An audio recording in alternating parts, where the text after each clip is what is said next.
इसलिए शाम को जब लड़की का परिवार आया तो पहली बार तो झूठ बोलकर ये टाल दिया कि बच्ची यहाँ नहीं है।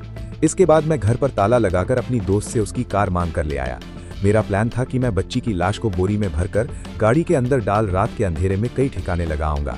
इसलिए पहले मैंने कार को घर के बाहर रखा और फिर अंधेरा होते ही बैक कर घर के अंदर ले आया और बरामदे की लाइट बंद कर दी।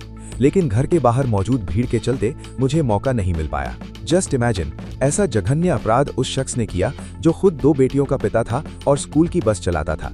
मतलब स्कूल के मासूम बच्चे ऐसे हैवान के कितने करीब थे। मन में ये गंदगी कोई एक दिन में नहीं आती और ना ही ये मौका होता है। ये सालों साल दिमाग में बसी रही होती है जो एक दिन ऐसी हावी हो जाती है कि इंसानियत का खून कर देती है। ये सोचकर ही रोंगटे खड़े हो जाते हैं कि ऐसे बहरूपिये हमारे आपके परिवार के बच्चों के आसपास मौजूद होते हैं। मासूम बच्ची अपनी माँ और भाई के साथ रहती थी और उसके पिता 1.5 साल पहले गुजर गए थे। वहीं हरविंदर सिंह अपनी वाइफ और छोटी बेटी के साथ 2019 से इस मोहल्ले में रह रहा था। ना हरविंदर का मोहल्ले में किसी से झगड़ा था, ना ही कोई विवाद।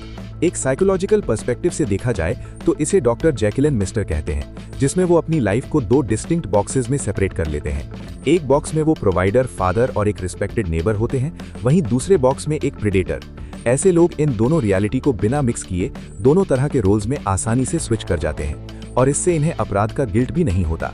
इन्वेस्टिगेशन की बात करें तो इस केस में पुलिस की लापरवाही की हद देखिए। फिर सिंगल स्टोरी मकान में उन्हें मेन गेट के पास मैंने बाथरूम को चेक नहीं किया, जबकि बाथरूम में ताला पड़ा होना पहले से ही डाउट पैदा करता है। उल्टा वो उस बच्ची की मां को अलमारी खोलकर दिखा रहे थे।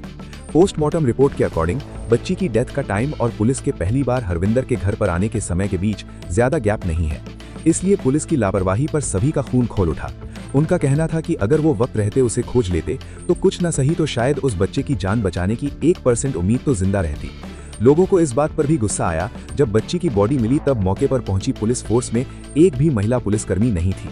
मौके पर पहुंचे डीएसपी, एसडीएम और डीएसपी ने भीड़ को शांत करने का प्रयास किया और विश्वास दिलाया कि अपराधी को कड़ी से कड़ी सजा मिलेगी।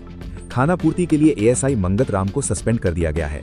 वहीं पोस्टमार्टम रिपोर्ट में कॉज ऑफ डेथ स्ट्रैंगुलेशन निकल कर आया है। फिलहाल 25 नवंबर को कोर्ट ने हरविंदर सिंह को 9 दिन के पुलिस रिमांड पर भेजा है। पर क्या उस बच्ची को न्याय मिल पाएगा, ये तो वक्त ही बताएगा। अभी कुछ दिनों पहले ही मैंने मालेगांव की आधरण्या का केस कवर किया था कि तभी जालंधर में ऐसा घिनौना अपराध हो गया और इनके बीच में इस वीडियो के शूट और आपके सामने आने तक न जाने कितने अनगिनत रिपोर्टेड एंड अनरिपोर्टेड केस हो चुके हैं और अनफॉर्चुनेटली अभी भी हो रहे हैं। लेकिन हमारी न्याय व्यवस्था इतनी कमजोर है कि यहाँ अपराधी के अंदर कानून का मानो डर ही नहीं है और जब तक ये डर नहीं पैदा होगा तब तक इस देश के भविष्य को एक बेहतर और सुरक्षित माहौल नहीं मिल पाएगा।